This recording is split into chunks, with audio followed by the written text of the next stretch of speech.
Tere, mina olen Karin ja sa oled kuulamas Nula Inkubaatori poolt ellu kutsutud podcasti Kas viga näed laita.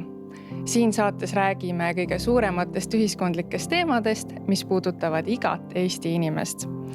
Tänase saate teemaks on lõimumine. Juttu tuleb sellest, mis on riigi või rahvuse identiteet, milline on vähemusrahvuseks olemise kogemus ja kuidas toimub lõimumine praktikas. Selleks vestluseks on meil saates külas Mikael Reichelgaus, kes on nii mõnelegi meist silma jäänud kultuurikriitika ja rakendusuuringute valdkonnast. Põnevat kuulamist!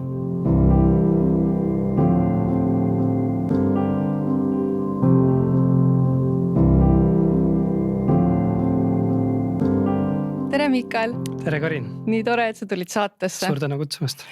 Ilmselgelt on sinu loos see miski, mistõttu sa oled just õige inimene, kellega tänasest saate teemast rääkida. Kas sa saaksid natuke meie kuulajatele avada, et mis on see sinu lugu? Ma kujutan ette, et see miski, kui mu sõbrad näevad seda podcasti, need kohe hakkavad mulle natuke selliseid soolaseid sõnumeid saatma, et jälle Mikael, sa oled token venelane ja räägid mingisugusest sellisest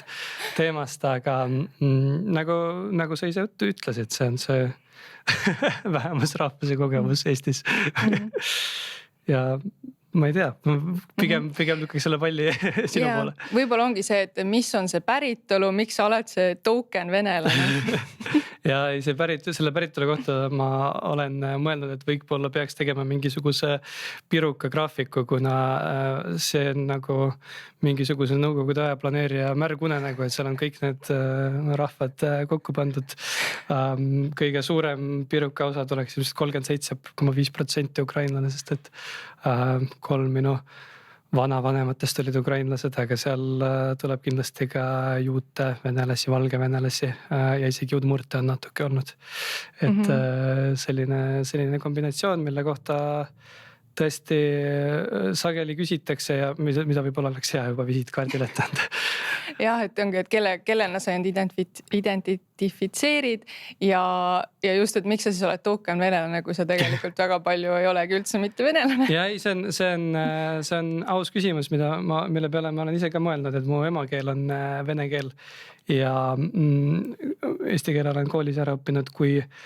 ma mõtlen nüüd kogu selle päritolu kohta, siis tõepoolest ajalooliselt mu pere kõige rohkem seotud olnud Ukrainaga. Aga jällegi Ukrainale muidugi ma elan väga kaasa ja tahan, et neil läheks kõik hästi seal, kuid ma olen seal ainult üks kord käinud ja ukraina keelest ma saan aru, nagu ilmselt paljud inimesed, kes vene keelt räägivad, saavad aru, kuid need kultuurilised sidemed ei ole enam nii tugevad, olles Eestis sündinud ja üles kasvanud, et tõesti, kui Okean Elsi tuleb Tallinnasse esinema, siis ma lähen kontserdile, aga ma ei saa öelda, et nüüd ma olen ukrainlane, ehk siis sa oledki sellises natuke nagu segases paradigmas, et sul ei ole nagu ühte kindlat sellist rahvusidentiteeti ja võib-olla mingi aeg on see olnud selliste otsingute ja isegi võib-olla väikeste kriiside põhjuseks, aga ma arvan, et tänaseks ei ole lihtsalt küsimus, mille peale ma väga palju mõtleks. Kui ma suga räägin suga eesti keeles, siis tekib küll siuke tunne, et jumal eestlane, et millest me siis räägime, et kuidas ma saan aru, et kodus sa siis eesti keelt ei õppinud selgeks, aga kuidas sa siis Ja ei ongi, et kui seda podcasti juba audioversioonis kuulata, siis ei saagi aru, kui panna video juurde, siis on midagi muud. Aga tõepoolest ma eesti keelt enne kooli minekut väga ei rääkinud, et see tuli kooli tulekuga esimesest klassist saati, kus kõik ma läksin Eesti kooli, kõik mu klassikaaslased olid peaaegu kõik mu klassikaaslased olid eestlased ja kui sa väikse lapsena hakkad mingit keelt õppima, siis sa ju õpid selle ära, et seda ei ole mingit saladust täiesti. Aga kui ma ütlen sellise sõna lõimumine, siis mis mõtted üldse hakkavad sul nagu tekkima selle peale? Ja see vahel võib-olla kõlab sellise tühja tähistajana, et igaüks sisustab seda mõistet nii nii nagu tema tahab, aga minu jaoks on see lihtsalt protsess, kus me elame koos mingisuguses ühes ruumis ja ajapikku me muutume sarnasemateks ja me saame üksteisest paremini aru. Olgu siis sellises puht verbaalses mõistes, et me räägime ühte keelt ja me suudame mingisuguseid oma mõtteid kommunikeerida ja loodetavasti see kandub edasi ka kultuuri, et me mitte ainult ei saa üksteise lausetest aru, vaid saame ka võib-olla pikematest tekstidest aru või saame aru, millele üks inimene viitab, kui ta mingit metafoori kasutab. Et miinimumprogramm on võib-olla see keeleline lõimumine ja siis pikemas plaanis mingisugune kultuuriline kokkukasv, nii et inimesed üksteisest päriselt aru saavad. Ma kujutan ette, et ma arvan, see vestlus on ka, ma ei tea, kas on veel sellised podcast või saated, kus kaks noort, kel tegelikult mõlemal pole nii-öelda justkui mingit teadlase vaadet lõimumisele. Samas on hästi praktiline vaade, me ei ole kumbki elanud mingisugusel okupatsiooni ajal või kuskil nagu mujal, me oleme sündinud Eesti Vabariigis. Nüüd põnev hakkab nagu, mis siin põnevat hakkab juhtuma, et meie räägime siis lõimumisest, et ma kujutangi ette, et see perspektiiv võib olla üpriski nagu unikaalne. Nii et ma loodan, et me saame mõlemad jagada mingisuguseid selliseid isiklikke vaateid, et kui mina mõtlen lõimumisele, siis kuidagi, et mul ei teki mingisuguseid, ma ei tea, kas traumeerivaid kogemusi või mälestusi. Samas mina olen Eesti riigis nii-öelda enamusrahvus, eks ju. Mul ei ole kunagi olnud see küsimus, et kas ma sulandun või mis keelt ma räägin või kas ma laulu peale ikka lähen, eks ju. Aga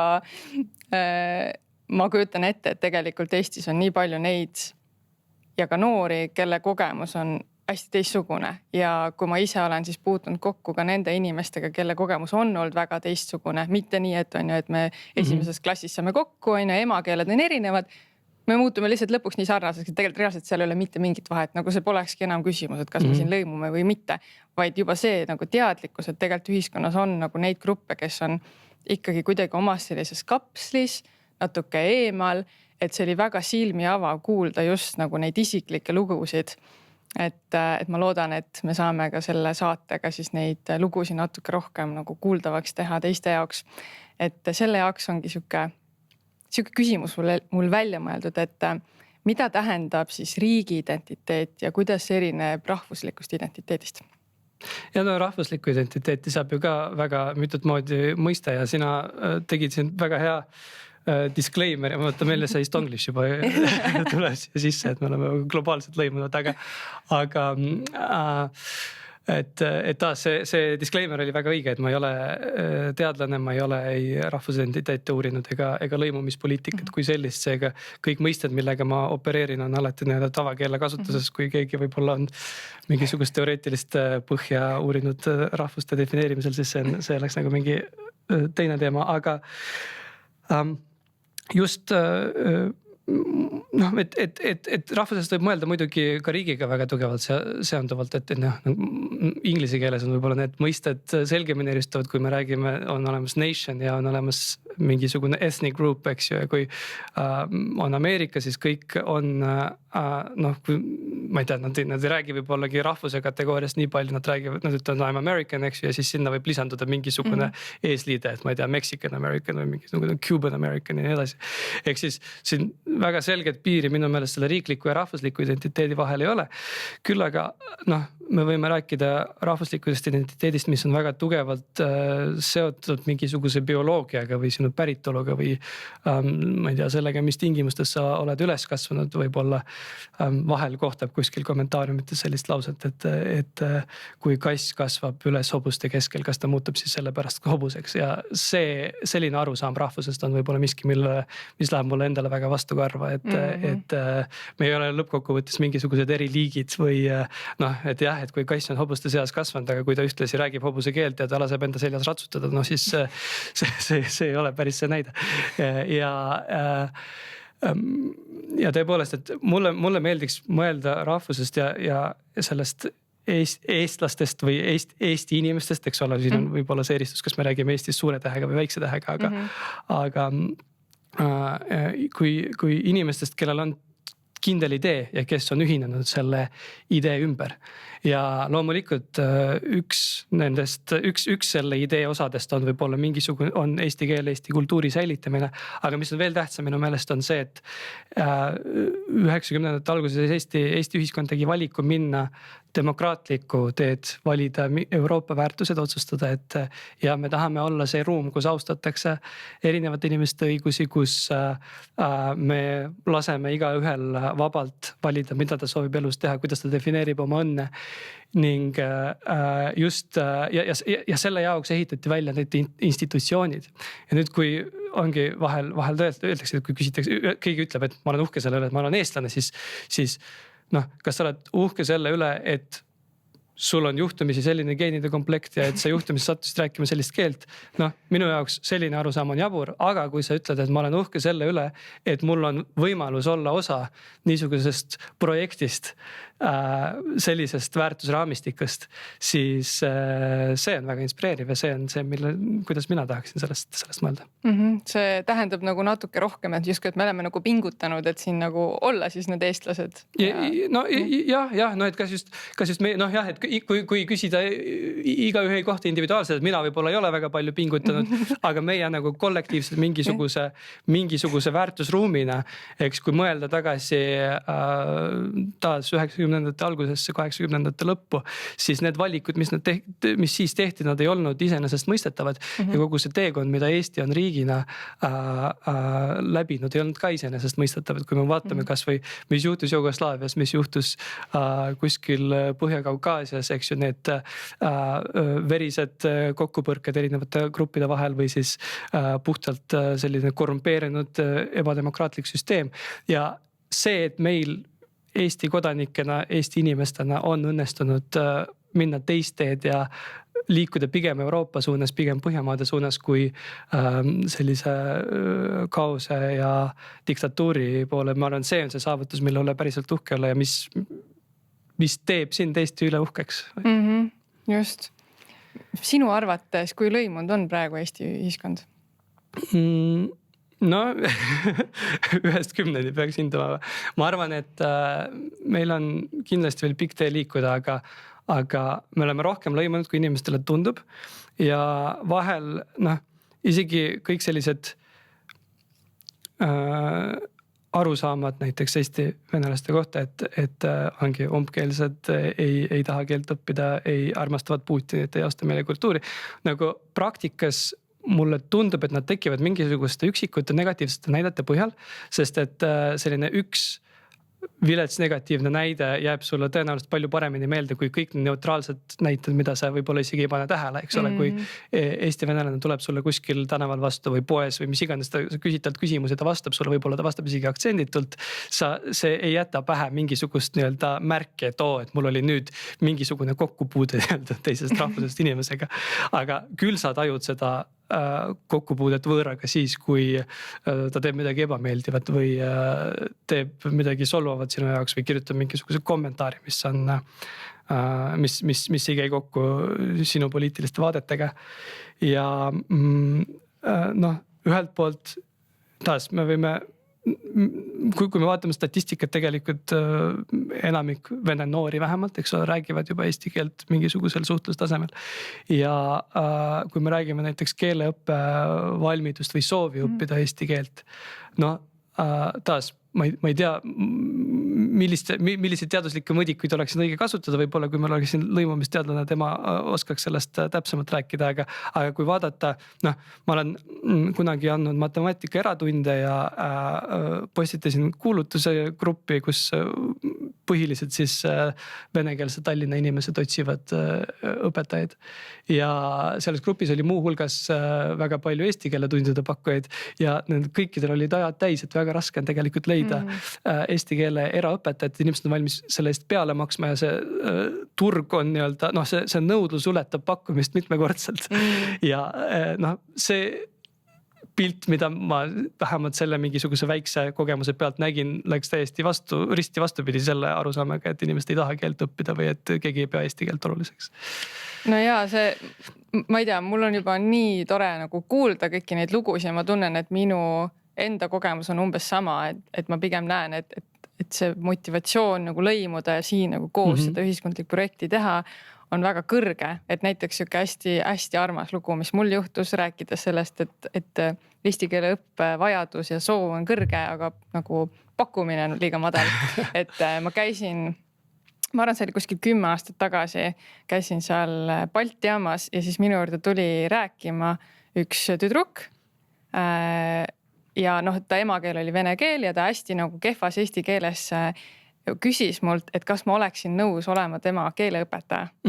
Lihtsalt täiesti põhimõtteliselt võõral inimesel läksid ja otse küsis ja ma arvan, ta oli mingisugune äkki 13-aastane ja no mina olin siis mingi 20 siis umbes on ju. Ja siis me saimegi kokku, me vahetasime sõnumeid, siis leppisime kokku ja me käisime rullitamas koos. Ja siis ma rääkisin temaga eesti keeles ja ta rääkiski mulle, et tal on plaan minna Eesti kooli ja siis nüüd ta on suvi on ju, et ma pean saama praktikat. Ja minu arust see oli nagu nii nagu südant soojendav ja armas, et muidugi me kuuleme ka neid lugusid, kuidas ma ei tea, lähed kuskile Annelinnas poodi ja siis keegi on pahane, et sa temaga vene keeles ei suuda rääkida või teda juhendada, eks ju, et eks ka neid lugusid on ka. Annelinn on erand, kui aus olla, siis ma elasin pikalt üle ja Annelinna piiril ja ütleme nii, et see stereotüüpne eestlase ettekujutus Lasnamäest on tegelikult mingisugune väike mikrorajoon Annelinnas. Et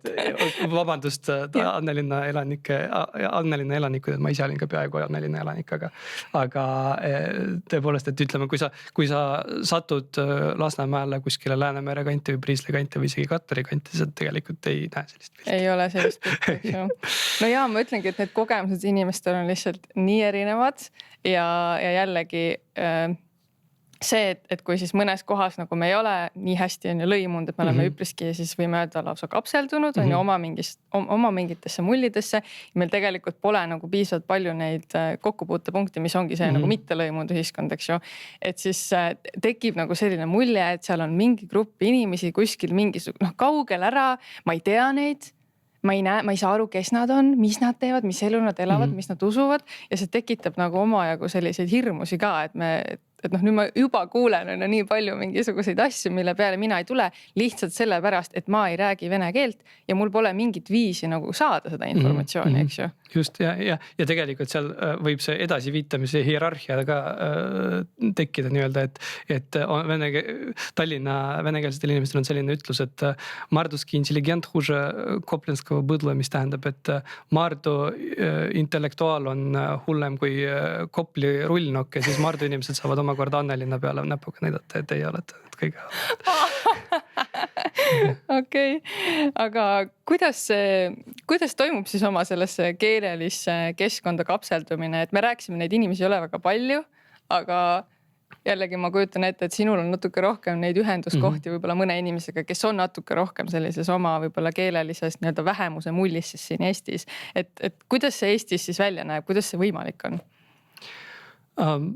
Ei, ma arvan, et see, kui jälle taas sa küsisid konkreetselt minu kogemuse kohta, et me võime vaadata igasugust teadusuuringuid, näiteks ma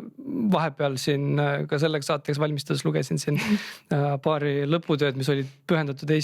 geograafilisele klasterdumisele Eestis ja Tallinnas ja et konkreetselt sul ongi mingisugused piirkonnad, kus on väga palju venekeelseid inimesi ja siis teistes piirkondades neid pole üldse, eks ju, et Hiiumaa on selline üks puhas Eesti piirkond, kus seal on vist 7 või 8 venelast või isegi mitte venelast, vaid nagu muust rahvusest inimest. Ja samas sul on võib-olla Narva või Lasnamäe mingisugused osad, kus põhimõtteliselt eestlast ongi raske kohata, et kui ma mõtlen meie maja peale, siis võib-olla minu naine ongi seal ainuke eestlane või keegi või neid on tegelikult veel on paar inimest, aga ütleme mitmesaja peale on 1%. Et see geograafiline kapseldumine on olemas, aga ma arvan, et see ja ta on päris tõsine, aga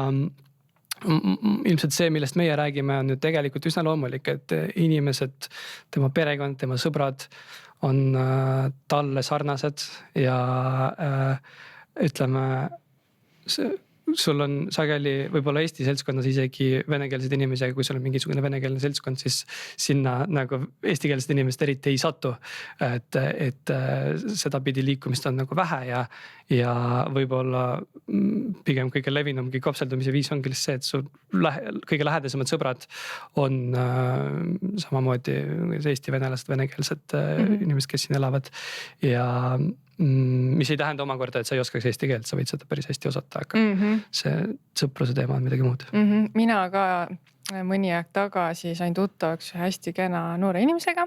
kes oli pigem sellisest rohkem kapseldunud kogukonnast, kus juures tegelikult kogu ta pere ja tema ise ka, et suhtlustasandil eesti keelt oskasid, küll võib-olla sõnavara oli veidi kehv, on ju, aga et ka pigem nagu sellises venekeelses ruumis. Ja mina õppisin sellelt inimeselt, et ongi Eestis võimalik tegelikult niimoodi elada, et see, sul on kõik, pere on kõik venelased või eesti venelased, kõik su sõbrad, sa käid vene lasteaias, vene koolis, vene huviringides,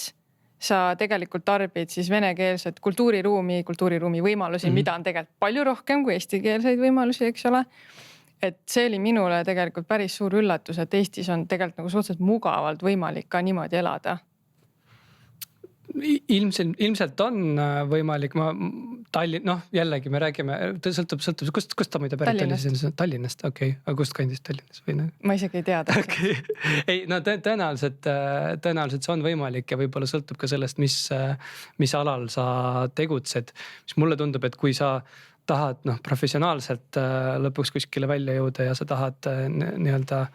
suhelda oma alatippudega või rääkida isegi mingisugusest globaalsest, ma ei tea, olgu see teadus, kunst või mis iganes, siis venekeelne inimene peab paratamatult liikuma mingisugusesse eestikeelsesse seltskonda, eks ju, et meil on näiteks, meil on Eestis silmapaistvaid venekeelseid inimesi, nagu ma ei tea, Tallinna Ülikoolis õpetab Anne Veršik või ütleme Sveta Grigorjeva kirjutab luuletusi, aga nad on osa sellest eestikeelsest kogukonnast, kes tegelevad selle teemaga, millega nemad tegelevad ja puhtalt nii-öelda venekeelsesse seltskonda jäädes sul tõenäoliselt ei ole seda võimalust, võib-olla mingites ärivaldkondades ainult, aga ikkagi sul on teatud tasemest lihtsalt on vaja, ma ei tea, suhelda riiklike organitega, suhelda raamatupidajatega, suhelda juristidega, kus sul jälle läheb eesti keelt vaja, et kindlasti teatud tasemeni on see võimalik, aga ma arvan, et on mingi lävend, kust enam edasi ei saa ainult venekeelsed inimestega suheldes. Ei, see inimene ka läks TalTechi õppima ja õpib nüüd eesti keeles ja tegelikult väga aktiivselt meiega suheldes siis meie sõpruskonnaga, siis ta ka väga palju on arenenud eesti keel ja ma ütlen ka, et sa peaks meie vene keeles rääkima, siis hakkab meiega arenema. Aga see on suurepärane näide, et inimene jõuab ülikooli, eks ole, et ta hakkab omandama oma haridust ja ta juba satub seltskonda tegelikult, kus ta suhtleb eestikeelsete inimestega ja saab seda päriselt praktiseerida. Seega see on väga tore, et teda vastu võtsite ja seda oleks rohkem vaja. Ja tegelikult selle sama inimesega, ma kohe tahtsingi nagu rääkida ja saada teada, ma olen siuke hobi antropoloog, on ju, et mis nagu tema kogemus on olnud ja ma tegelikult nendest lugudest, mis ta mulle jagas, sain natuke siukse kurvastava pildi, et tegelikult sellist mingit alaväärsustunnet või tõrjumist oli tema elus nagu kogenud palju ja isegi mingites olukordades tundnud, et teda kiusatakse selle pärast, et ta on venelane. Mis oli minule hästi üllatav ja nagu väga šokeeriv, et ma ei olnud ise mitte kunagi nii mõelnud või kellegi suunas niimoodi mõelnud, et ta on kuidagi, ma ei tea, liiga teistsugune või see on kuidagi kehv, et ta räägib vene keelt, et ma ei ole selle peale tulnudki ja samas ma tundsin, et seal oli nagu mingi emotsioon taga, mis tegi mind hästi kurvaks ja siis ma mõtlesin ka, et kas nagu vahepeal võibki see lõimumise takistus olla ikkagi nagu mingi siuke emotsionaalne komponent ka, et meil on nagu nii palju inimesi, kes teevad meiega koos siin seda ühiskondlikku projekti, eks ole, kes tegelikult nagu tunnevad kuidagi südames, et ma ei tea, nad ei ole tahetud või nad ei kuulu, mis on nagu kuidagi väga, väga kurvaks teeb mind see mõte. Kindlasti võib selliseid traumasid olla ja kui ma mõtlen kas või vanema põlvkonna peale, et ma olen ka selle nii-öelda venekeelse kogukonna poolt kuulnud lugusid, kus ongi, et inimene töötas kuskil suures asutuses, siis tuli taasiseseisvumine ja siis kõik inimesed vene perekonnanimedega vallandati ära sealt või noh, et sellised isiklikud traumad on kindlasti olemas ja no iseasi on see, et kuivõrd süsteemne see on, et ma ei taha nüüd mingisuguseid suuri süüdistusi esitada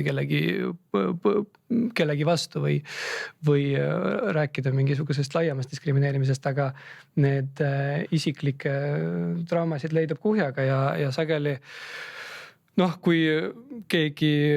väga kui sageli on ka vastupidist, et kui keegi väga aktiivselt võitleb siis kas Eesti riigiga või vastupidi Eesti venelastega, et talle ei meeldi, et ma ei tea, Maximas teda ei teenindatud piisavalt soravas eesti keeles, siis natuke kraapida ja sealt tuleb välja, et lapsepõlves kakles mingite venelastega või keegi kiusas teda koolis ja nii edasi. Ja no võib olla mingid inimlikud traumad, mis lihtsalt jäävad kestma ja kuna see rahvuse silt on seal nii nagu selgelt küljes, siis sa hakkadki oma isikliku traumaga kogu gruppi identifitseerima. See tegelikult on kõik nii lihtne ja banaalne, et me kõik oleme sellest 100 korda mõelnud juba. Vot see on küll, et ma arvan, et kui sul on justkui nagu mingisugune nagu teistmoodi silt, jätan jutumärkides, silt on peal, et siis on võib-olla kergem hakata ka enda neid traumasi nagu seostama selle sildiga, ehk siis sa leiad nagu mingi süüdluse või mingi põhjuse, aga võib-olla see põhjus ka ei olnud alati on ju selles, et on rahvus või on see keel, et see ongi kas mingi väga tugevalt isiklik või siis me ei kunagi tea, et see on nagu nii kompleksne, et ma arvan küll, et näiteks ma ei tea, mind ka mingi on kiusatud kunagi lasteaias, et kuna mul ei olnud seda küljes, et ma olen eesti venelane või mul on teine emakeel või ma näen teistsugune välja, et siis ma mitte kunagi ei seostanud seda sellega. Aga ma oleks võinud olla, mul on liiga blondid juuksed. Et selles mõttes võib-olla, ma nüüd ei tea, vahel võib-olla on seal see rahvuslik komponent, aga teisest küljest, kui siin ühiskonnas on need nagu narratiivid, et meil on ikkagi nagu mingi erisus või kuskil on seda räägitud või kuidagi väga üle rõhutatud, siis on ka lihtne nagu neid traumasid kuidagi nagu sinna kapseldada selle teema külge ära. Aga no ma arvan, et mida aeg edasi, seda rahulikumaks läheb, et ma ei tea, ma mõtlen tagasi siin pronksiöö aega, eks ole, kus inimesed seal peksid akneid puruks ja kus oli reaalselt võitlused tänaval ja noh, ongi see, ma mäletan, ma vist istusin vanema juures või vaatasin õhtul telekat. Mõtlesin, et issand, et kuidas ma homme kooli tulen, et mis nüüd juhtub, et meil on siin etniline sõda alatud, aga ei, tundus, et kõik oli hästi, et me saime klassikaaslastega väga hästi läbi ja isegi kui nad lastena, no ma ei tea, mis need olid aastal 2006, 2007, siis ei teatud veel poliitkorrektsusest midagi. Siis neil olid sellised naljad, et mingi, me lähme tapame kõik venelased ära, aga mitte sinu Mikku, et sina oled hea. Et kui ma arvan, kui see isiklik läbisaamine on olemas, siis tegelikult sa suudad seal kõik need välised tunnused sealt maha taandada. Ja isiklik kontakt. Ja just see ka, et mul on nagu tunne, et ikkagi noorte seas on see lõimumine lihtsam. Et ongi võib-olla rohkem seda ajaloo taaka nagu ei ole.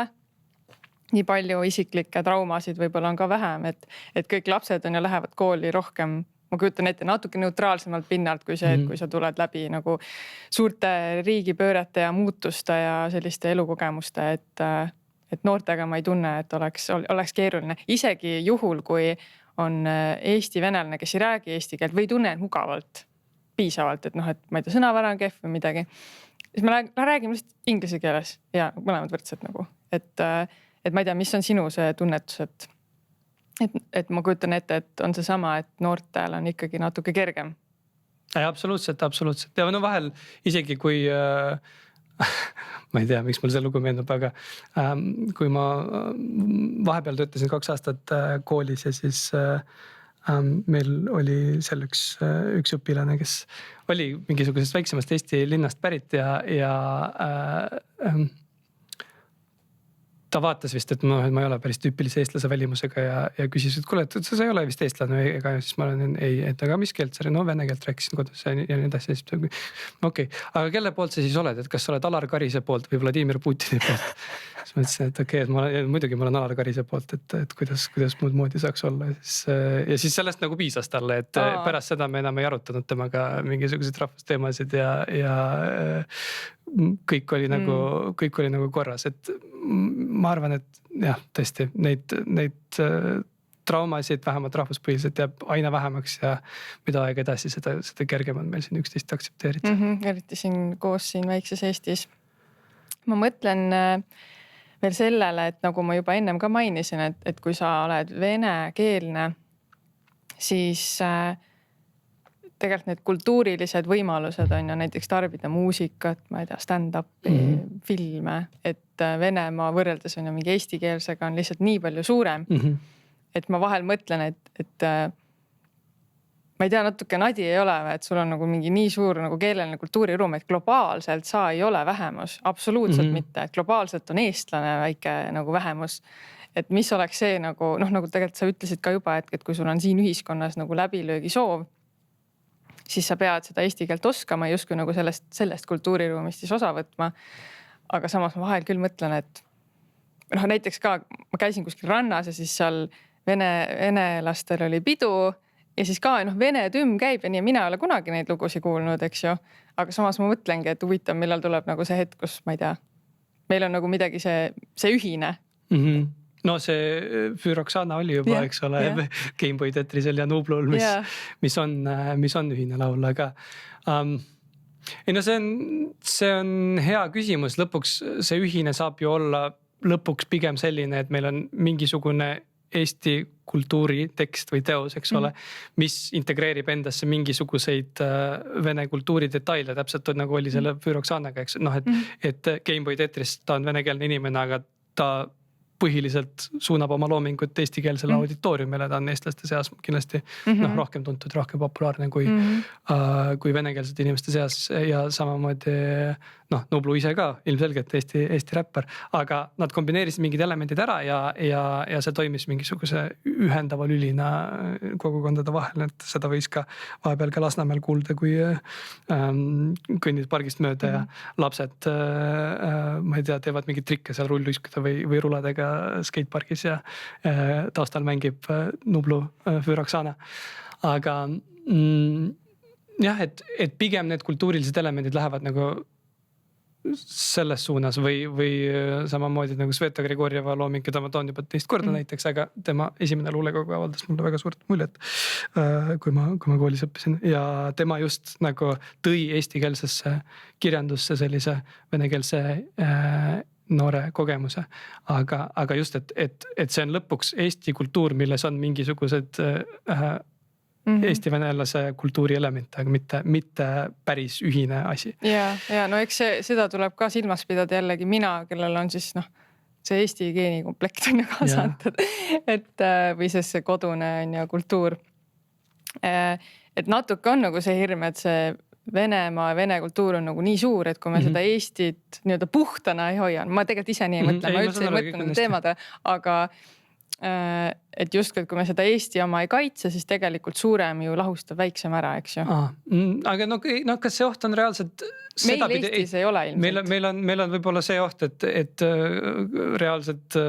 tullakse sõjaväega sisse ja et ta on nagu praktiline, poliitiline. Aga ma ei kujuta ette, et Eesti noored järsku kõik hakkaksid vene YouTube'i vaatama või vene rappareid kuulama, tõenäoliselt massiliselt seda ju ei juhtu, et kui meie Eesti kultuur lahustub milleski, siis ta lahustub pigem sellises globaalses ameerikalikus kultuuris. Mis ka tegelikult toimub, üldse nagu ei tasuks alahinnata seda, et kus meil siis need mõjutused on, et mis on siis see Eesti ja tegelikult mis on nagu selline Lääne või Ameerika on ju mõjutus, et seda on ka ju meeletult palju. Ja teiselt poolt mul võib-olla natuke kahju sellest, et Eesti noortel ei ole võimalik, ütleme, ma ei taha rääkida ainult Venemaa kultuurist, meil on mingisugune laiem venekeelne kultuur, millest võtavad osa erinevad rahvad, eks ole, kes on erinevates riikides elavad siis, aga mul on võib-olla natuke kahju, ei ole üldse mingit kokkupuudet selle venekeelse kultuuriruumiga, et seda võib-olla kardetakse väga, ehkki tegelikult vähemalt nii palju, kui mina seda tarbinud olen või minu subjektiivse mulje põhjal, venekeelne peavoolu popkultuur on väga küllaltki liberaalne, ta on küllaltki režiimivastane. Väga paljud populaarsed artistid pidid ju tegelikult sõja järel Venemaad lahkuma, sest et lõpuks seal võisid olla ka pragmaatilised kaalutlused, et nad rohkem muretsesid nagu enda pärast kui mingitest eetilistest kuivõrd mingitest eetilistest põhimõtetest, aga lõppkokkuvõttes on näha see, et kõik olulisemad YouTuberid, räpparid, näitlejad, režissoorid pidid ära minema, kuna neil ei olnud enam selles ühiskonnas ruumi. Ja ütleme, selliste puht väärtuste poole pealt vaadates või mingisuguse ideoloogia, poliitilise agenda poole pealt ei ole nüüd see popkultuur, mida noored tarbivad, ka üldse nii kahjulik või ohtlik, kui võiks arvata, et see ei ole see sama, mida ütleme telekast näidatakse või mingisugune propaganda sisu. Ehk siis see ka, et kui me mõtleme, et piiri taga on suur oht ja kõik tahavad seal hull vallutada, siis tegelikult nagu sugugi mitte ei taha. Ei, see oht on kindlasti olemas ja kindlasti on seal palju ka ajupestud inimesi, kes on kogu selle propaganda omaks võtnud. Mina räägin konkreetselt sellest noortele suunatud popkultuurist, mis elab iseseisvat elu, eks ole, mis ei ole riikliku rahastuse peal, vaid mis elab sellest, et YouTube maksab neile mingisuguseid honorare või nad saavadki annetusi oma vaatajatelt, et ma räägin väga, kui hakata vaatama Vene YouTube'i tippu näiteks, kui paljud sealt pidid tegelikult lahkuma, siis need on suured nimed, ma ei tea, Juri Tuut näiteks, kui palju see vaatajatele ütleb omakorda, aga venekeelsetele inimestele absoluutselt kõik teavad teda ja ta on. Palju tal jälgijaid on siis? Ma ei tea, mitu jälgijat, tal on kõige populaarsematel videotel mingi 30-40 miljonit vaatamist ja nii edasi, aga tema oli see inimene, kes ütleme, tegi intervjuu Aleksei Navalniga pärast seda, kui ta terveks sai, enne seda, kui ta traagiliselt ära tapeti, et jah. Ma arvan, et üks teema ongi see ka, et mis tekitab paljudele siis eestlastele või mitte vene keelt kõnelevatele inimestele ka nagu noortele, ma arvan, nagu mina, sellist hirmu ja teadmatuse tunnet, sest ongi, kuna me ei saa keelest aru, siis me ei saa tegelikult aru päris täpselt, mis seal toimub. Et me peame uskuma ainult mingeid tõlgendusi või siis on ju minu vanemad ka räägivad vene keelt, aga nemad ei tegele mingi popkultuuri või noortekultuuriga, nemad teavad nagu seda, mis seal vanasti oli ja vaatavad võib-olla igaks juhuks vahepeal, et mis seal nagu meedias neil toimub, aga seal meedias on pigem nagu see ajupesu režiim. Ja absoluutselt, meedias on kindlasti. Ja see on tingimata, vaata, kui sa vaatad seda selle pilguga, et kõik nüüd usuvadki seda, et siis see on tõesti, ma arvan, väga hirmutav, aga see, kui sa suudad nagu keeleruumis orienteeruda ja sa saad aru, mis toimub, nagu mis see laiem pilt on, mis on need alternatiivid, siis see kuidagi loob nagu sellise rikkalikuma vaate, et ma arvan, et igal juhul on nagu maailmast märkimisväärselt adekvaatsem arusaam siis, kui sul on ka enda nagu suhtlusringkonnas nagu sellist mitmekesisust, eks ju, et inimesed, kes on erineva taustaga, et me elame nii nagu globaliseerunud maailmas, et me lihtsalt sõltume üksteisest nii palju, et igal juhul, et kui sa mingilgi moel tahad maailmast nagu sotti saada, siis on kõige parem just kaasatagi neid erinevaid perspektiive, erinevaid taustasid. Et endal oli ka, ma õppisin magistris ingliskeelses programmis ja siis meil oli seal üle kogu maailma, hästi erinevatest riikidest inimesed, sealhulgas Taiwan, Kanada, USA, Šveits, Lähis-Idast oli päris mitu Aafrikast inimesi ja need omavahelised vestlused, samal ajal kui me räägime majandusajaloost, nagu eetikast, need olid nagu kõige sisukamad, nagu reaalselt lõug kukub ära, et mida ma kuulen. Ja kõik need karakterid ka seal tuleb sellised nagu kultuurilised nüansid, et nii põnev. Ja samas nagu tekkis ka selline kuidagi parem kontakt ja sihuke enesekindlus sellest, et ma arvan, ma saan nagu enam-vähem aru, võib-olla natuke paremini, kui ma varem sain, et mis maailmas nagu toimub ja vähemalt on nagu see võrgustik nendest inimestest, kes omavad seda paremat sihukest kohapealset ülevaadet asjadest sellisena, nagu need päriselt on. Mitte just. nagu need väiksed killukesed, mis me saame kuskilt siit või sealt meediast mingisuguse väga suvalise, üldise, hirmutava uudise kujul, eks ju. Absoluutselt ja no jällegi kogu see sõnum, mis ma enne rääkisin, oli suunatud eestikeelsele auditooriumile, aga tegelikult seda on ju teiselt poolt ka vaja, et venekeelsetel inimestel on samamoodi vaja kuulda neid eestlaste lugusid. Ja noh, et mulle just hiljuti üks vanem tuttav rääkis ka sellest, kuidas temal oli siis nõukogude ajal mingisugune, ma ei mäleta, kas korter või maja, kus ta elas ja siis 90-ndatel muidugi hakati neid seaduspärastele omanikele tagastama kogu eraomandit. Ja siis sisuliselt tema maja siis anti tagasi sellele inimesele, kes oli siis kunagise maja omaniku pärija või järeltulija, kes ei olnud seal majas muidugi mitukümmend aastat elanud ja siis see minu tuttav, ta ütles, et ta oli nagu alguses solvunud või pahane, et mis mõttes sisuliselt minu maja võetakse mult ära, et nagu kuidas see võimalik on. Aga siis lõpuks tal ei olnud enam mingit juriidilisi argumente, et ta pidi selle maja ikkagi ära andma ja kui see vana härra siis tuli nii-öelda oma maja vastu võtma, ma ei kujuta täpselt ette, kuidas see välja nägi, kas neil oli mingi majatuur või mis iganes, aga ta läksid kas garaaži või keldrisse, siis ta ütles, et võt siin samas lasti minu isa maha või et ja meie peitsime ennast seal kuskil all, kui nõukogude sõdurid tulid meie perekonda küüditama. Ja see minu tuttav ütles, et selle peale, et okei, ta nagu sai aru, et võib-olla tema probleem ei ole see kõige suurem siin maailmas ja et tegelikult oli ka majanduslikult kindlustatud inimene, muidugi tal oli võimalus mujal elada, et ta ei jäänud kuskile tänavale, aga et ta sai aru, et sellest draamast, mis nii-öelda ka teisel poolel on ja mille kõrval tema enda probleemid tunduvad küllaltki väiksena. Ja ma arvan, et selline lugude vahetamine ja üksteise kuulamine on lõpuks ainuke lahendus. Ja ma arvan ka just, et lihtsalt tuleb omavahel suhelda ja ma arvan, et võttagi endale kuidagi see eeldus või teadmine, et sul pole õrna aimu ka, kus see nagu niidi ots võib hakata juhatama, kui sa seda teist inimest kuulad, et või see perspektiiv ongi, et sa saad näiteks mingi uudise või sinu peres kogu aeg räägitakse mingit ühte lugu. Näiteks ongi see, et venekeelsete nimedega inimesed, ma ei tea, vallandati või need suhteliselt nagu emotsionaalne või nagu raske, ebamugav. Ma absoluutselt nagu mõistan inimest, kes on selle läbi elanud, kes tunneb end halvasti, tunneks ise ka. Aga samas on väga raske nagu mõista näiteks seda teist inimest, ma ei tea, eestlast on ju, kelle peres on räägitud terve elu, ma ei tea, küüditatakse, lastakse on ju. Nagu, kus sina pead teadma, et seal on nagu mingisugused väga detailsed nagu sellised kirkad lood. Sa tead küll, küüditamine asjad, aga kui sa tõesti räägid su kodus, sul ei ole seda isiklikku emotsiooni põlvest põlve, vanaema räägib, vanaisa räägib, teine vanaema. Ja kui kõik räägivad see nagu, sa oled suhteliselt väike, mina küll suhteliselt väiksen nagu ikkagi sain nagu selle raskuse või hirmu sealt juba puhtalt nagu selle loo põhjal, et see ei ole lihtsalt nagu mingi rida kuskil ajalooõpikus, vaid see on nagu reaalne inimese kogemus, mingi trauma, mida keegi on läbi lugenud, et seda sa nagu ei vaheta jällegi nagu mingi suvalise õpiku tekstiga. Et see on ikkagi nagu inimeselt inimesele rääkida niimoodi, et sa tegeled nagu aktiivselt kuulamisega, sa ei lähe, sa nagu lähed avatud, sa kuidagi avatud meelega kuulama ja saad aru, et siin toimubki nagu see vahetus ja me siin nüüd nagu tasakaalustame seda ja siis koos saame aru, et kelle kannatus on siis kuidagi kelle kannatus nagu millist ruumi vajab ja millist nagu käitumist. Et ma arvan samamoodi, et kui sa saad aru, et kellelgi on nagu pere maha lastud ja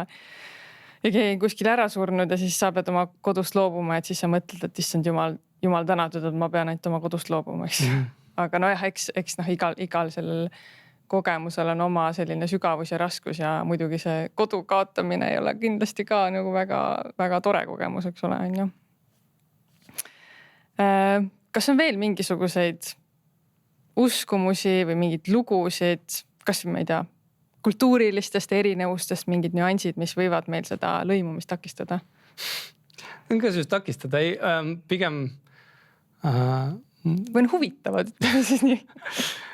Huvitavad kultuurilised erinevused, ma ei tea. eks ma ise näiteks arvasin pikalt, et ma olen juba nii lõimunud, kui üldse olla saab, et see enam lõimunumaks ei saa minna. Lõimitu, okei, no näed,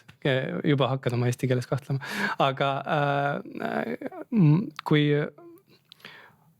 me tähistasime eelmist aastavahetust abikaasaga Haapsalus tema vanemate juures. Esimest korda ma olin siis nii-öelda õige Eesti, puhta Eesti pere aastavahetusel ja me vaatasime kogu seda klassikalist nii-öelda ETV teleprogrammi ja kõik need Hendrik Normani saade näiteks oli esimene kord nägin seda. Või no ongi mingisugused sellised väiksed nagu komponendid, mis on kõigi jaoks iseenesest mõistetavad või nagu kõik isegi eeldavad, et sa oled nendega kokku puutunud ja siis nagu mingi, okei, see on mingi uus asi, et aga noh, samas ma ei arva, et ma olen selle saate vaatamata jätmisest nii palju kaotanud. See oli väga tore aastavahetus, kusjuures meil oli väga lõbus seal kõigil koos. See oli lihtsalt mingi väike detail, eks ole, mis sulle kuskilt nagu välja ujub ja mis võib uueks osutuda, et lõpuks sa õppimisvõimalusi ei jää kunagi vähemaks. Mul on siuke loll küsimus või ma ei tea, kui loll see nüüd on. Ma loodan, et kõik võtavad seda küsimus huumoriga, aga lihtsalt ma tahan teada. On see, et miks peab muusikat nii valjult kuulama avalikes kohtades? Nagu ma olen kuulnud, et tihti on see, et sul on jaanipäev kuskil järve kaldal, kõik telgid magavad, teevad lõket ja siis on see üks punt, mingi vene tümm üle kogu järve kajab. Ma olen nagu märganud, et kui kellelgi on makk kõla peal ja sõidad rullikatega reiditeel. Aga sa ise pole proovinud kunagi või? Ma ei ole proovinud. Aga võib-olla sa peaksid. Ja mõtle, kui mõnus lähed tänavale JBL kõlar siin õla peal, kõik teised kuulavad sinna muusikat. Nagu muusikavideo on ja. Aga võib-olla see on geneetilisel tasandil juba kuskile sisse kirjutatud. Ma ei tea, mul on ka kõlar kodus, et kas see... Ei, mul hullult meeldib muusika, mul on kõlar nagu... Ma saan täpselt aru, millest sa räägid. Ma räägin näiteks, see on selline asi, et kui ma seda teeksin, siis kõik mu sõbrad ja kõik mu pere mõistaks mind niimoodi hukka, no Kari, mis sul viga on nagu selline asi. Aga samas ma tean, et näiteks kui ma lähen kodu lähedal on see Nellijärve puhkebaas, suvel lähen sinna, seal on rongipeatus on ja, et ehk siis inimesed ikkagi tulevad Tallinnas sinna on ja suve veetma väga ilus koht. Seal ma tean, seal käib nagu vene pidu ja ma vahel nagu lähen võtan osa sellest. Aga ma proovingi, et nagu... Ma siis nagu naudin seda muusikat, siin meil ongi siuke elu on ja ma saan aru, et see on nagu miski, et see ongi lihtsalt meelepärane. Ma tegelikult saan aru, et see on täiega tüütu lihtsalt. Aga see sõltub. Kui mind kunagi kutsutakse venekeelsesse podcasti, ma kindlasti võtan seal sõna, et sõbrad, palun lõpetage JBL kõlaritest tänaval valjult muusika laskmise. Ainuke asi, mis ma saan siin meie kõigi õigustuseks öelda, et see on ilmselt 1% inimesi, kes seda teeb, aga jah, see on tõesti... Tegelikult ma arvan, et see on ka selline hästi karv liialdus öelda, et ainult venelased teevad seda sellepärast, et ma arvan, et on ka neid eestlasi, kes ka seda harrastavad. Ma mõtlesin üks hüpotees oli see, ma ei tea, kas see vastab tõele jällegi, absoluutselt mitte teaduspõhine jutt, mitte mind tsiteerida kuskil, aga et võib-olla see on lihtsalt seotud ka natuke mingisuguse temperamendiga, et kui sa oled nagu võib-olla veidike ekstravertsem, siis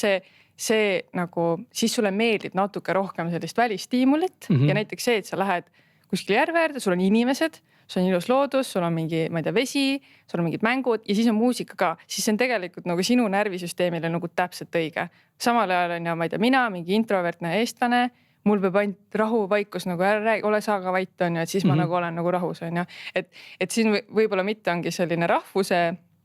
komponent, vaid pigem ongi see, et lihtsalt mõista seda käitumist ka nii, et lihtsalt nagu meie närvisüsteemid on natuke erinevad ja vahepeal oma loomulikus võtmes see lööb lihtsalt nii välja, et ma tunnen, et muusika on ka puudu, eks ju. Aga samas selles mõttes, et ma mõtlen, et see võib ka olla üks nagu selline hästi naljakas asi, millest me mitte kunagi ei räägi. Et ma ei ütle kellelegi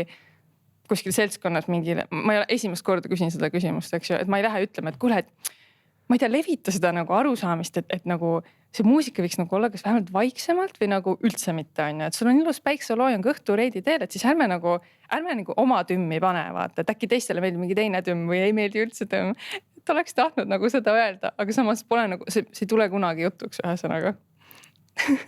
Ja ei, sa panid mind mõtlema tõesti, et mida see ikkagi kõik tähendab ja miks inimesed käivad JBL kõlaritega väljas ja ei, nojah, tõesti, kui mõelda selle peale, et kõnnid kuskil linna peal ja näed JBL kõlariga inimest, siis tekki küll, nad on tõesti alati venekeelsed inimesed olnud, ma ei oska sellega midagi teha. Võib-olla on see, et keegi tuleb, kes on teises riigis üles kasvanud ja elanud või kogeb seda, et võib-olla on lihtsalt mingi protsent alati neid inimesi, kes seda teevad, et võib-olla see ei ole kuidagi seotud rahvusega. Teil on see nula inkubaator, eks ole, head ideed. Ma pakun kohe idee välja, et andke, rahastage palun uuringut selleks, et juurida välja kõik need kõlarid Tallinna tänavatelt, aitab küll, millal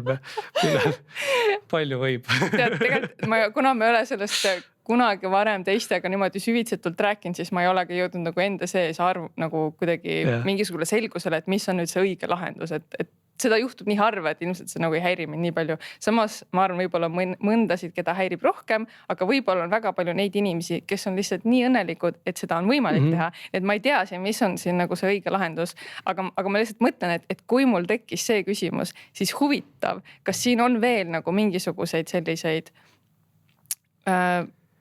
mingisuguse kultuuripagasist või sellisest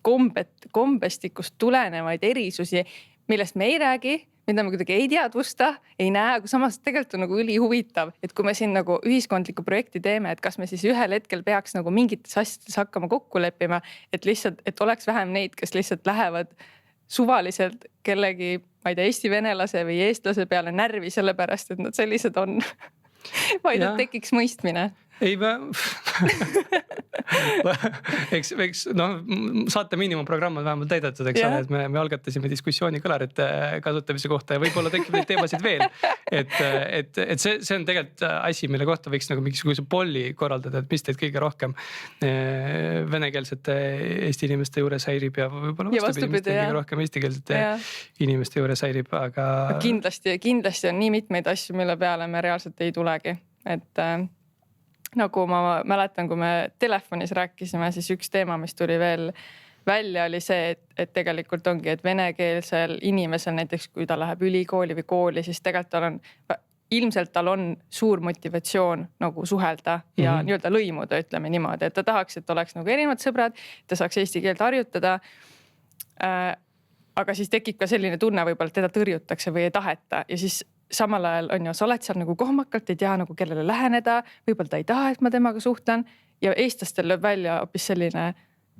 ma ei tea, selline tunne, et ta on kuidagi siukse pahura ja tõsise näoga, et kas ma ei meeldi talle, ta nagu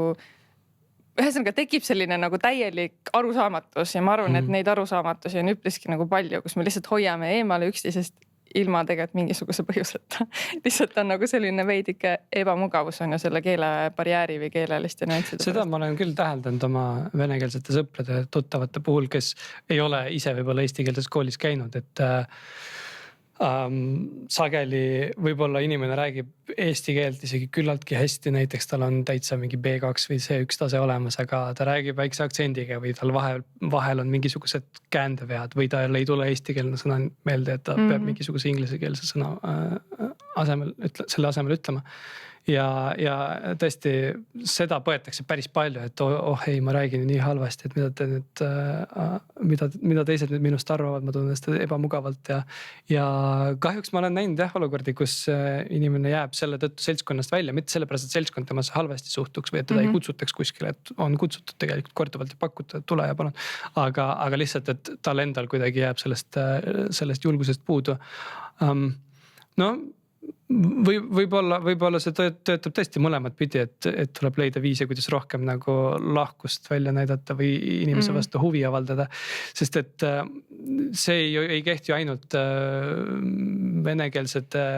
nii-öelda üksikute huntide kohta, kes kuskil Eesti seltskonda satuvad, vaid üleüldiselt ma mäletan kunagi gümnaasiumis meil käisid vahetusõpilased Taanist nädalaks ajaks meil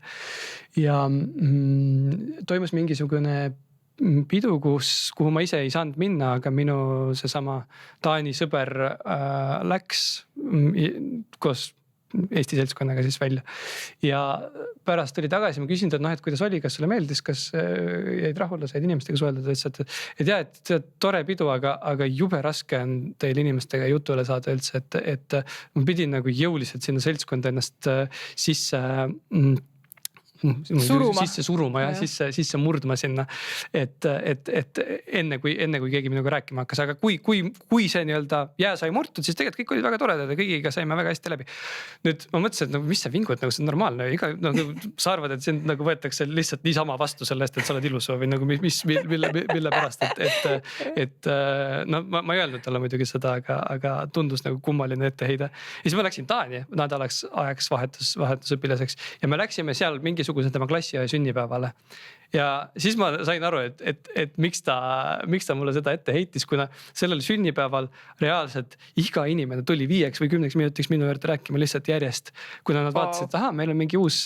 sõber siin kuskilt välismaalt, me peame temaga vähemalt mingit small talk'i tegema, et ennast nagu üksikuna ei tunduks, et me kõik saaksime temaga tuttavaks. Okei, nii on ka võimalik. No taas, ma ei tea, kas iseloomustab nüüd kõiki taanlasi, võib-olla see oli üks konkreetne seltskond, see ei olnud statistiliselt oluline valim, aga... Minul on olnud ka, ühesõnaga mul on ka üks sõber, kes on hästi palju täiskasvanud elanud välismaal ja nüüd ta kolis Eestisse tagasi ja ta nagu meeletult kurdab, et isegi Eestis, ta on täiesti eestlanine, puhas eesti keel, kõik muud jutud on ja nii raske on lihtsalt leida uusi sõpru, kuidagi uutes seltskondades nagu lihtsalt niisama sellist suhtlemist, et see tuleb kuidagi nii raskelt ja nüüd tal, kes ta on siis nagu välismaal olnud mõnda aega, et see mõjub nagu täna väga raskelt. Et meil teistes saadetes tuleb ka juttu sellest, kuidas meil Eestis ongi nagu kogukondadega või üldiselt selline sotsiaalne kuidagi üksteise hoidmine on natuke nagu kehvakene. Et see on ka nagu üks näide sellest, kuidas võib-olla siuke suurem avatus või nagu vähem siuke individualistlik suhtumine nagu igas situatsioonis tegelikult aitaks meil kõigil nagu ennast paremini tundma, et mõtle, ma ei kujuta ette, ma arvan, mu heaolu oleks küll märkimisväärselt parem, kui ma mõtlen, et kui ma lähen mingisse uude seltskonda ja siis igal inimesel on see tunne, et võib-olla võiks temaga natukene suhelda, minuga siis on ju. See oleks küll hästi soe ja tore. Teine variant on lihtsalt mitte käia uutes seltskondades. Jah, mis ma arvan ka paljud inimesed nagu teevadki, et ei käigi, aga eks see on siis nende enda valik, aga lõimume selle, see kindlasti kaasa ei aita, on ju. Hea kuulaja, kui sa oled ise kokku põrganud mõne ühiskondliku probleemiga ja sul on idee mõnest uudsest sekkumisest, mille peaks kindlasti Eestis ära tegema, siis esita see Nula inkubaatorisse. Nula on kodanikuühiskonna sihtkapitali ja Heateo sihtasutuse koostöös sündinud programm, kust leiad toetava kogukonna ja kogenud mentorid, kes aitavad sul oma ideed ellu viia. Inkubatsiooniperioodi lõpuks võid saada ka kuni 33 000 eurose starditoetuse oma algatuse käima lükkamiseks. Uuri lähemalt veebilehelt nula.ee ja pane oma idee teele. Ja nüüd tagasi episoodi juurde. Ja üks viimane selline võib-olla tundlikum küsimus on see, et toimus ka eestikeelsele haridusele üleminek, mis on kindlasti hästi paljusid peresid mõjutanud, just venekeelseid peresid. Et kuidas sina seda olukorda näed, et kas see läheb meil nagu sujuvalt, mida venekeelne kogukond nagu selles, kuidas nad ennast sellest tunnevad? Taas ma arvan, et tegelikult suht kõik vene inimesed, ma ei tea, ma ei tunne ühtegi vene inimest, taas minu tutvusringkond, võib-olla te leiate kuskilt, ma ei tea, nagu sina ütlesid, sul oli ka kokkupuutud inimestega, kes elasid nagu mingis mullis või klastris, et kes ei arva, et eesti keele õppimine oleks oluline või et see annaks nagu väga laiad võimalused sul siin elamiseks. Aga taas, kõik inimesed, keda mina tunnen, nemad on nõus väitega, et eesti keele õppimine on tähtis. Ja ma arvan, et enamasti ollakse vist ka nõus sellega, et eestikeelsele haridusele üleminek on vajalik millalgi mingis vormis, eks ole, et tegelikult need debatid ei ole niivõrd isegi selle põhimõtte üle, vaid tegelikult selle üle, et kuivõrd me oleme valmis praegu selleks ja kuivõrd meil on olemas nagu need kas me oleme ressursside poolest piisavalt ette valmistunud selleks, et seda üleminekut teostada. Ja seda praktilist poolt on kindlasti pädevamad kommenteeriva mingisugused inimesed, kes päriselt tegutsevad haridusvaldkonnas, et tõesti ma olen ise 2 aastat õpetajana töötanud, aga esiteks oli eestikeelne kool ja teiseks matemaatikat ja 3. hariduskorraldus ei ole üldse sama, mis nagu klassi ees seismine, need on erinevad teemad. Ma arvan, et kui küsida võib-olla, mis on nende inimeste mured, kelle lapsed õpivad koolides, mis olid seni mis on seni olnud venekeelsed, nüüd läksid siis eesti keelele üle, on see, et tegelikult mitte see, et õpe hakkab eesti keeles toimuma, vaid see, et ei suudeta tagada piisavat hariduse kvaliteeti. Ongi, et võib-olla laps õpib mingisugust bioloogiat ja siis ta ei saa ainest aru sellest, sellepärast, et see kõik on eesti keeles ja ühtlasi väga erinev on ka see kogemus, et noh, nagu minul oli, kus on venekeelne laps, kes käib klassis, kus kõik teised on eestlased, ehk siis tema on sellesse keskkonda sukeldatud ja noh, ta on alguses võib-olla raske, aga lõpuks sa harjud sellega ära, sa assimileerud tegelikult, sa omandad selle keele ja tunned ennast väga mugavalt eestikeelsete inimestega suheldes, aga kui kõik su sõbrad on venelased, siis te tunnis kuulete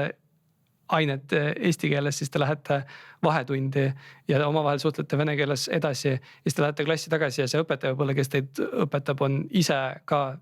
C1 tasemega, et ta äkki räägib eesti keelt päris hästi, aga ikkagi mitte perfektselt, võib-olla vigadega. Et ma arvan, et inimeste mure on laias laastus ikkagi seotud just nende nagu praktiliste probleemidega, mitte mingite põhimõtteliste poliitiliste küsimustega. Ja nüüd, kuivõrd need mured on õigustatud, kuivõrd me oleme ettevalmistatud, meie haridussüsteem ettevalmistatud selleks, et õpetada endistes venekeelsetes koolides siis lapsi täielikult eesti keeles on juba praktiline küsimus, mida tuleks esitada ilmselt inimestele, kes seda teemat uurivad, aga noh, selline taas ei taha anglitsismi kasutada, aga see vibe või see üldine mure, mida inimesed väljendavad, on pigem sellise kvaliteediga seotud. Ma mõtlen ka, et päris kohmakas võib see olukord olla, kus te olete kõik olnud nagu venekeelsed, kõik sõbrad, noh, et ongi, et kõikides vahetundides räägid vene keeles ja siis tegelikult võib-olla selle õpetajaga räägid ka oma muredest vene keeles, aga siis tund on eesti keeles. Ja eriti võib-olla veel niimoodi, et see eesti keele tase, millega seda tundi siis antakse, võib-olla ei ole nagu kõige kõrgem. Et ma arvan, et siin on ka seda varieeruvust nagu hästi palju, et on võib-olla palju neid õpetajaid, kes tegelikult väga hästi räägivad eesti keelt ja ei olegi mingi probleemi. Ja on neid õpilasi ka, kes tegelikult nagu räägivad eesti keelt juba, et ma arvan, et see pilt on nagu hästi kirju, aga ma arvan, et see on selline nüüd siuke haavatav protsess. Me peame sellega teadlikult tegutsema. Võib-olla nagu, et kuidas seda mõistetavamaks teha. Kui sa oled eestikeelne lapsevanem, eks ole, ja siis sul on sinu laps, kas sa tahaksid, et ta läheks praegu sellesse eestikeelsesse kooli, mis oli eelmisel aastal venekeelne kool, et kas ta on võrdväärne eestikeelne haridus ja kui, no, et just, et kui me mõtleme abstraktselt, siis võib öelda, et kõik on täpselt sama, aga kui sa peaksid oma lapse näitel selle peale mõtlema, et kas sa tahaksid, et su laps läheks sellisesse kooli, siis tõenäoliselt mitte või vähemalt mina ei tahaks, ma tahaks, et ta läheks tavalisse eestikeelsesse kooli, kus õpetajad, sõltumata nende õpetajate rahvusest, on kõik räägivad eesti keelt emakeele tasemel ja kus enamik nende klassikaaslasi räägib eesti keelt emakeelena ja nii edasi. See on tegelikult jah, ma arvan, et hästi loogiline asi, mida ise endalt küsida, aga samas ma arvan, on palju neid, kes ei ole tegelikult seda küsinud, nagu täpselt sa ütlesid, et kas sina tahaks, et sinu laps läheks sellisesse kooli, mis on niimoodi järsult ümber pööranud, kus sa tegelikult ei tea, mis see kvaliteet on, et tegelikult tekitab ebamugavust, et ma arvan, see ebamugavus ei ole selline mingi mõttetu väike asi, mida meie siin, mingi ühiskonnas toimuvad mingid protsessid ja küll need vaikselt lähevad korda ja mingid inimesed seal õpivad ja kuidagi mõtleme seal välja, et tegelikult see on ikkagi mõnel inimesel ongi selline elukvaliteeti väga tugevalt mõjutatav küsimus, mis tõttu on hästi oluline, et me teeme nagu õigeid samme selleks, et ikkagi kõigil oleks hästi võimalikult hea haridus, eks ole. Ja samas ma arvan, et pikas plaanis täpselt nii lähebki, et vaikselt lahendatakse see kuidagi ära ja lõpuks inimesed lülituvad ümber, et sellega harjutakse, aga küsimus on ainult selles, et kas hetkes me teeme seda nii optimaalselt, kui saab või mitte. Aga... Väga põnev. Kas on veel mingisuguseid mõtteid sellel teemal, et kuidas me kõik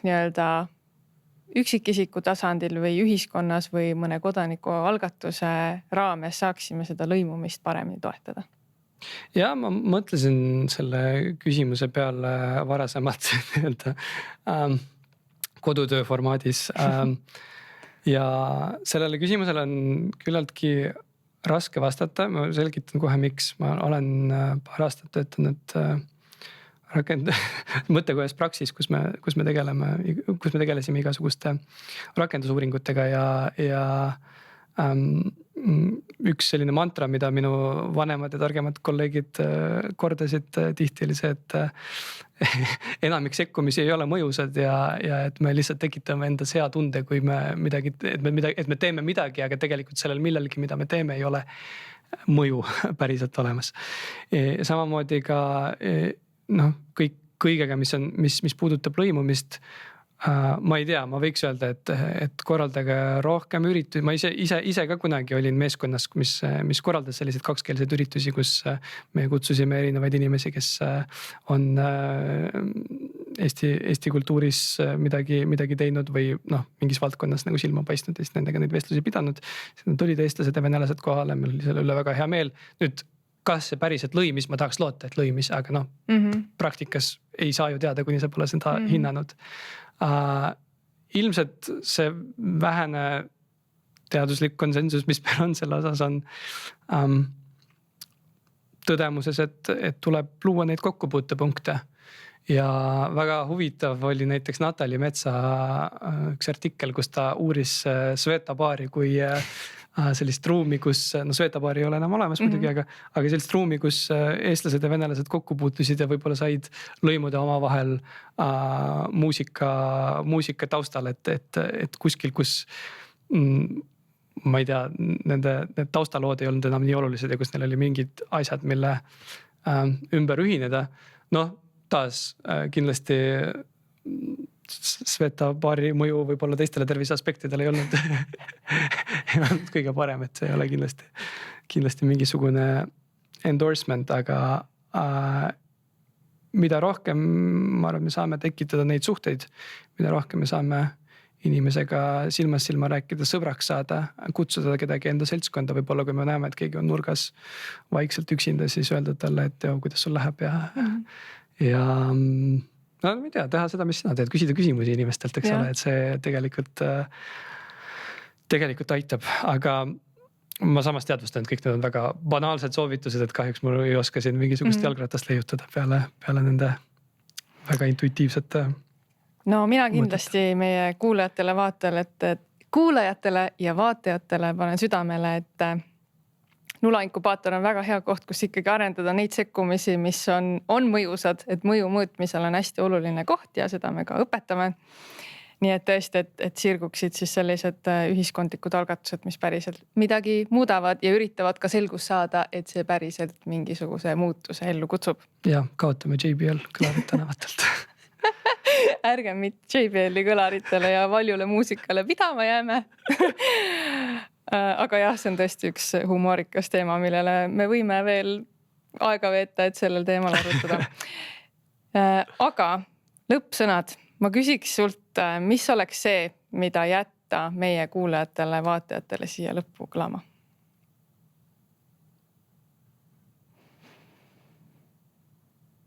Eeldusel, et kõik ülejäänu ununeb. Esiteks, sorry, ma ikkagi tulen selle teema juurde tagasi, ärge kuulake valjut muusikat tänaval. Ja teiseks, kui ikkagi keegi teine seda teeb, siis ei pea ju pahandama, võib ju sõbralikult küsida, miks ja äkki te jõuate ühisele arusaamale, et kas volüümi natuke madalamaks keerata või siis endale JBL kõlar osta, eks ole, et Karin, see on see, mis ma sulle soovitan vähemalt. Tavai. No selge. Igatahes suur aitäh, Miikal, selle ülivahva ja põneva vestluse eest. Aitäh ka sulle, hea vaataja ja kuulaja, et olid meiega. Ära sa kindlasti unusta kandideerida Nulainkubaatorisse. Kohtumiseni!